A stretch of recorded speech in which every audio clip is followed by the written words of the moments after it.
몸도 마음도 무거운 월요일이었습니다.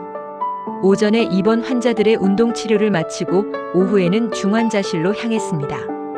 중환자실은 생사의 갈림길에 선 환자들이 머무는 곳입니다. 의식이 없는 환자도 있고 의식은 있지만 절대 안정이 필요해 움직임이 제한된 환자도 많습니다. 상태가 호전되면 일반 병실로 옮겨가겠지만 그렇지 못하면 기약 없는 시간을 이곳에서 보내야 합니다. 오랫동안 누워만 있으면 관절이 굳고 근육은 빠집니다. 심한 경우에는 폐에 가래가 쌓여 폐렴으로 이어지기도 합니다. 이를 예방하기 위해 물리치료사는 운동치료와 호흡치료를 병행합니다. 환자의 상태가 위중해 운동치료실만큼 강도 높은 훈련을 할 수는 없지만 중환자실에서의 작은 움직임은 훗날 회복에 귀중한 밑거름이 됩니다. 중환자실에서 만난 첫 환자는 교통사고로 뇌 손상을 입어 혼수 상태에 빠진 20대 초반의 여성이었습니다. 횡단보도를 건너다 브레이크가 고장난 버스에 치여 크게 다친 것입니다. 응급수술 후 2달이 넘었지만 그녀는 여전히 깊은 잠에서 깨어나지 못한 채 위태로운 생명을 이어가고 있었습니다. 중환자실 문틈으로 딸을 애타게 바라보던 그녀 부모님을 볼 때마다 늘 마음이 아팠습니다. 담당 물리치료사로서 최선의 치료법을 고민하지만 매일 애처로운 눈빛으로 딸을 지키는 부모의 심정만은 감히 헤아릴 수 없었습니다. 꽃다운 나이에 병상에 누워있는 그녀를 볼 때면 마음은 더욱 무거워졌습니다. 처음 그녀의 상태를 살폈을 때 다행히 뇌 손상 외에 다른 합병증은 없는 듯이 보였습니다. 머리에는 수술 흔적이 역력했고 호흡을 돕기 위해 목 아래쪽에 기관절개를 하여 숨구멍이 뚫려 있었습니다. 주변은 인공호흡기와 산소포화도 측정기, 수액주입기 등 복잡한 장비로 둘러싸여 있었고 모니터에는 심박수와 호흡수가 쉴 새 없이 깜빡이고 있었습니다. 기계 소음과 소독약 냄새, 의료진의 분주함 속에서 치료에 집중하기란 쉽지 않았습니다. 무엇보다 힘들었던 것은 환자와 어떤 소통도 할 수 없다는 사실이었습니다. 기적을 바라는 부모의 마음을 생각하면 뭐라도 더 해드리고 싶었지만 생체 징후가 불안정한 중환자실 환자에게 해줄 수 있는 물리치료는 그리 많지가 않았습니다. 치료를 시작하기 전 나는 늘 그녀에게 나지막이 말을 건넸습니다. 안녕하세요. 저는 근육과 관절이 굳지 않도록 도와드릴 물리치료사입니다. 운동이 필요한 이유를 천천히 설명하며 운동치료를 시작했습니다. 아무런 반응이 없는 환자에게 혼잣말을 하는 내 모습이 낯설었는지 곁을 지나던 간호사들이 이상한 눈초리로 바라보기도 했습니다.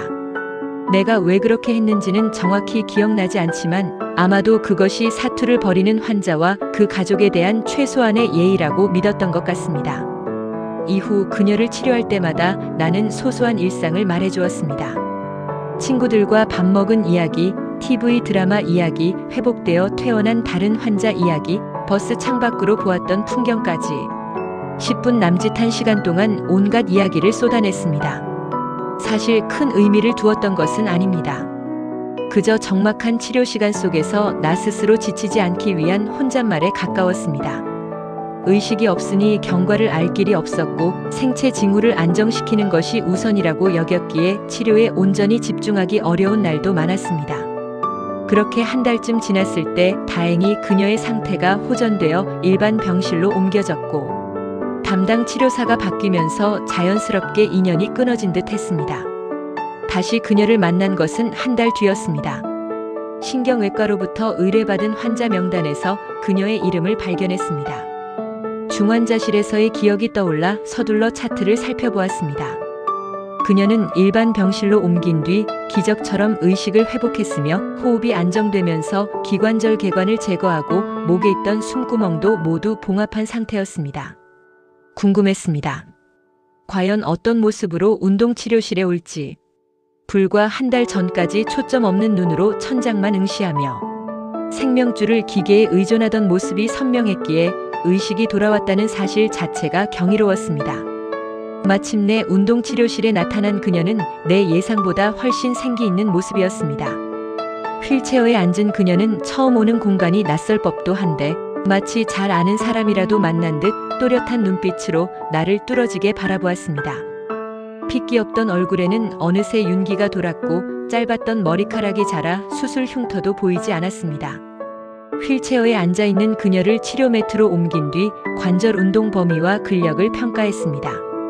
뇌 손상 여파로 왼쪽 팔다리가 다소 뻣뻣하긴 했어도 전반적인 상태는 양호했습니다. 그녀는 매일 오후 운동치료실에서 1시간씩 재활 훈련에 매진했습니다. 그러던 어느 날 그녀가 불쑥 말을 건넸습니다. 선생님, 요즘도 술 많이 드세요? 순간 당황했습니다. 전날 친구와 맥주를 마셔 조금 피곤하긴 했지만 얼굴에 티가 났나 싶어 뜨끔했습니다. 그러나 이어지는 그녀의 이야기를 듣는 순간 나는 큰 전율을 느꼈습니다. 그녀는 사고 순간과 수술에 대한 기억은 잃었지만 혼수 상태로 누워있던 3개월 동안의 일들을 모두 기억하고 있었습니다. 겉보기에는 깊은 잠에 빠진 듯 했으나 그녀의 눈과 귀는 세상을 향해 열려 있었던 것입니다. 의료진 중 누구도 그 가능성에 주목하지 않았음에도 그녀는 모든 소리를 듣고 있었습니다. 나는 그것도 모른 채 누워있는 그녀에게 유독 술 마신 이야기를 많이 했던 모양입니다. 아무런 반응이 없는 환자에게 의식이 있을 것이라 믿는 사람은 거의 없습니다. 하지만 무심코 건넨 나의 말이 그녀에게는 세상과 이어지는 유일한 끈이자 위로가 되었던 듯합니다. 몸을 한치도 움직일 수 없는 감옥 같은 어둠 속에서 그 긴 시간을 보냈을 그녀의 심정을 떠올리니 가슴 한구석이 아련해졌습니다. 아무도 말을 걸어주지 않는 중환자실에서 그녀는 아마도 나의 시시콜콜한 이야기를 간절히 기다리고 있었을지도 모릅니다. 짧고 단순한 이야기였지만 그녀에게 남은 여운은 그 무엇보다도 길고 깊었던 것처럼 보였습니다. 그래서인지 그녀는 유독 나를 신뢰하며 치료에 전념했습니다. 마침내 스스로 걸을 수 있을 만큼 회복된 그녀는 부모님의 손을 꼭 잡고 밝은 미소로 병원 문을 나섰습니다. 퇴원하던 날 환하게 웃으며 작별 인사를 건네던 그녀의 모습은 오래도록 내 마음에 남았습니다. 나의 말 한마디가 누군가에게는 생존의 의지가 될 수 있음을 깨닫게 해준 소중한 경험이었습니다. 명품과 모조품의 가치는 결국 한 끗 차이의 디테일에서 갈린다고 합니다. 겉모습은 흉내낼 수 있어도 그 안에 깃든 정성과 자부심까지 따라 할 수는 없습니다. 명품 가방이 보이지 않는 안감의 바느질까지 완벽하듯 물리치료사 역시 기술을 넘어 환자의 마음을 헤아리는 태도를 갖추어야 합니다. 환자가 가장 고통스러운 순간에 만나는 사람이기 때문에 우리 모두는 각자의 자리에서 명품이 되어야 합니다.